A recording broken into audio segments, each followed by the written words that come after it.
Hey there, it's Spencer Hughes, and I'm finally putting together this video answering just a few questions from some folks on a Q&A segment I do on social media once in a while. Sometimes I'll get 25 questions and I get overwhelmed, and sometimes I get a little bit disappointed that there's only one or two or three questions, sometimes no questions at all. This time we have two people asking questions. Kip asked two questions, and Katerina Ferraro Lombardi asked one. So I'm going to go over these and give the best answer that I can. Kip asks, is Bigfoot real or just a myth? I don't know personally. I tend to lean towards this is a real cryptid of some sort, some type of creature that has not been chronicled by scientists yet. There's just too many stories, I think. There's just too many legends. There's just too many eyewitness accounts from all over the world. If this was something that was just maybe a few dozen on this whole planet over the course of dozens of years or hundreds of years, I might think otherwise.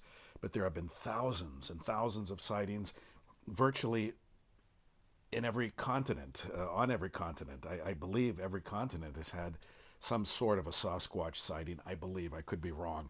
But there are just too many sightings. It's kind of like UFOs. Is every light that someone sees in the sky a UFO? No. Most of them are explainable. But even if 98% are explainable, that leaves 2% that even the experts, law enforcement, scientists can't explain.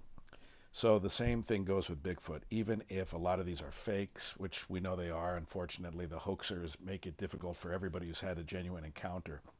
But even if 95% were hoaxes, 5% are enough to keep this thing a mystery and keep me believing that there is something out there. I've talked to people, Kip is one of them, who really, really believe there's something out there. I've talked to people who have had eyewitness accounts that there are things going on out there and have seen things with their own eyes, up close and at a distance. And they are convinced beyond any doubt that it is not a bear, that it is not any other creature, that it is, in fact, a Bigfoot, a Sasquatch, whatever these things may be. So thanks, Kip, for that question. I'll come back to your other question in a moment. Katerina asks, and it's related to this first question, are you still interested in the paranormal? Do you plan on talking about anything paranormal in the future? Yes, I am still very, very fascinated by the paranormal. Some of you may notice I'm not doing a lot of ghost hunting these days.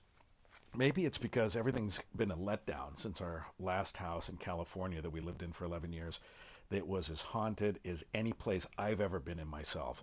Full-bodied apparitions that several of us saw. 7 of the 8 family members witnessed things with their own eyes and ears.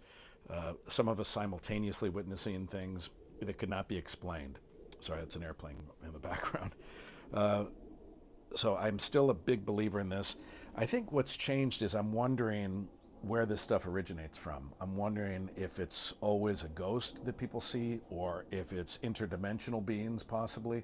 We know from scientists, bona fide scientific research is saying that there are multiverses out there, that it's kind of silly to think that there wouldn't be multi-universes kind of simultaneously existing alongside ours.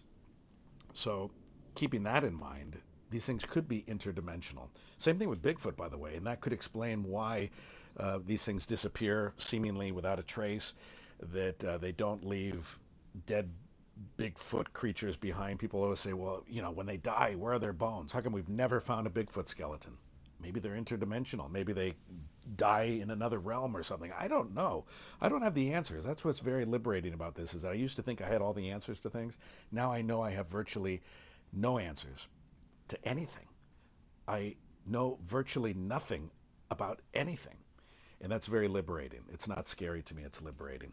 So I don't know. But that could be the thing with ghosts too. They could be time travelers. How do we know that the apparition that we saw in our house wasn't somebody time traveling from the 1800s? They were dressed as if they were like kind of a farmhand from the 1800s maybe or 1900s. But how do I know they're not time traveling to that house we lived in? I don't know. I don't have the answers. I can't prove that it was a dead person. It could have been somebody who lived a long time ago who is dead now, but isn't necessarily haunting the location, but maybe just visiting it through time travel. I don't know, but it's very interesting. But yes, I am still interested in the paranormal, and I do once in a while. I'm going to start coming back to paranormal topics on my podcast, which you can find at hughesfromtheheart.com. So I do plan on doing some paranormal conversations and maybe even some investigations in the future. So thanks, Katerina, for that question.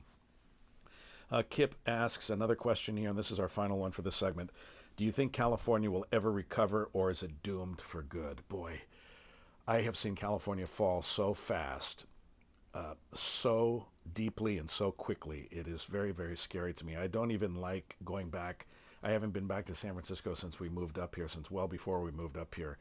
And even though I've been back to California, I purposefully avoided San Francisco, where I was born and raised. It has just devolved to the point where it's unrecognizable to most native San Franciscans who grew up there decades ago and generations ago.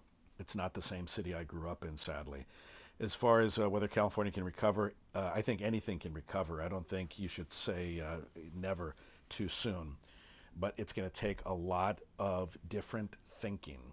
Okay, this isn't trying to get political here, but the thinking is what got us to this position. It's the thinking, it's the legislation, it's the proposals, it's the mindset that led to legislation, that led to decisions, that led to actions, that got us in the position that we're in today in so many areas. I say we, meaning all of us as human beings in whatever culture, in whatever city, in whatever community we live in.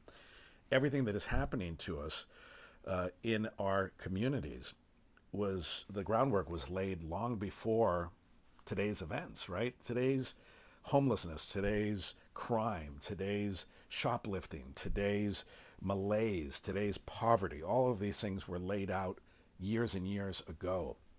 So in order for California to recover, things are going to have to start happening now in order to change. Hopefully 5, 10, 20, I don't know if it'll take 50 or 100 years down the road. I don't know if it'll take some major cataclysmic event to change California around. I don't think it's doomed for good. I think there's always hope. I'm a very hopeful person. So, Kip, thanks a lot for the couple of questions, and Katerina for your question as well. If you have a question for me, send one to me, care of my website, hughesfromtheheart.com. Click contact, and you'll send an email to me and include a question or two, and I will be happy to answer most of them. I don't like getting confrontational. I don't like getting too political. I don't like getting political at all, really. So keep politics out of it. But virtually any other subject I'm willing to discuss. Virtually any other topic. So thanks a lot for the questions, and we'll do this again sometime real soon. Coming at you from beautiful Mason County, Washington, in the South Sound of the Evergreen State, I'm Spencer Hughes. Thanks a lot for watching.